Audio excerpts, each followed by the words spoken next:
কোরবানি করতে হবে পূর্ণ ইখলাসের সাথে, খুলুসিয়াত, খালেস নিয়তে, কোনো মানুষকে দেখানোর উদ্দেশ্যে না, যে মানুষে মুখে মুখে বলবে অমুকের সবচাইতে বড় গরুটা কোরবানি করছে, সবচাইতে দামি চড়া মূল্য দিয়ে হাট থেকে বড় গরুটা কোরবানি করে লাল, নীল, সবুজ এ ধরনের মালা পরাইয়া, রং মাখাইয়া পুরো এলাকা ঘুরাইয়া অ্যাডভার্টাইজ করে অমুকের গরু, অমুকের গরু। নাম কামানোর জন্য কোরবানি করলে কোরবানি হবে না। গোশত খাওয়ার নিয়তেও যদি কারো থাকে তাহলে তাদের কারো কোরবানি হবে না। কোরবানি করতে হবে লিওয়াজহিল্লাহ, একমাত্র আল্লাহ তাআলার রাজি সন্তুষ্টি অর্জনের জন্য। আমরা মনে করি বড় একটা কোরবানি দিলেই আমার কোরবানিটা হয়ে গেল, সবচাইতে মূল্যবান জন্তুটা ক্রয় করে, পশুটা ক্রয় করে কোরবানি করলে আমি বড় কোরবানি দাতা হয়ে গেলাম। আসলে এটা না। কোরবানির জন্য থাকা চাই খালেস নিয়ত। আল্লাহ তাআলা বলেন, লা ইয়ানালাল্লাহা লুহুমুহা ওয়ালা দিমাউহা ওয়ালাকিন ইয়ানালুহুত তাকওয়া মিনকুম। কোরবানির পশুর রক্ত, মাংস এগুলো আল্লাহ তাআলার দরবারে পৌঁছে না, বরং আল্লাহ তাআলা তোমাদের অন্তরটাকে দেখেন।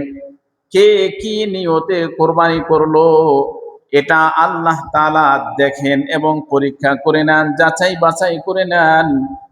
কাজেই আল্লাহ তাআলার রাজি ও সন্তুষ্টি ছাড়া অন্য কোনো উদ্দেশ্য আমাদের যেন কোরবানি না হয়। এ কারণে আমরা নিয়তকে খালেস করে নেই, গোশত খাওয়ার যেন কোনো রকমের নিয়ত না আসে। আল্লাহ তাআলা বলেন, ফাকুলু মিনহা ওয়া আতইমুল কানিআ ওয়াল মু'তার। কোরবানির গোশতর থেকে, কোরবানির পশুর থেকে যে গোশত আসে, এই গোশত থেকে তোমরা নিজেরাও খাও এবং সবর অবলম্বনকারী অভাবগ্রস্তকে এবং যাচনাকারীদেরকেও তোমরা খাওয়াও। অনেকে আমরা বিরক্ত হয়ে যাই। কোরবানির দিন সাধারণত দূর দূরান্ত থেকে অনেকেই গোশত কুড়াবার জন্য আসে। তাদের দেখলে আমরা খিটখিট করি, অনেক সময় চেহারা মলিন হয়ে যায়। কোরবানির গোশতের ক্ষেত্রে মুস্তাহাব নিয়ম হলো আপনি 3টা ভাগ করবেন। এক ভাগ নিজের আত্মীয় স্বজনের, আর এক ভাগ ফকির মিসকিনের জন্য। এটা হলো মুস্তাহাব, এটা ফরজ না, আপনার করতে হবে এমনই না।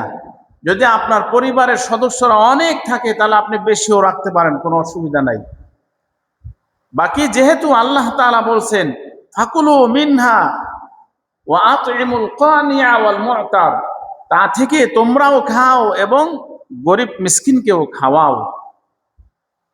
কাজেই আমরা আমাদের এই কোরবানির পশু থেকে একজন অভাবগ্রস্ত, একজন ক্ষুধার্তকে যেন একটা টুকরা পৌঁছে দিতে পারি, সেও যেন এক টুকরা গোশত দিয়ে এক লোকমা ভাত খেতে পারে, সেদিকে আমাদের সকলের সতর্ক থাকা চাই, খেয়াল রাখা চাই। আল্লাহ তাআলা আমাদের সকলকে পূর্ণ ইখলাসের সহিত কোরবানি করার তৌফিক দান করেন। আমিন।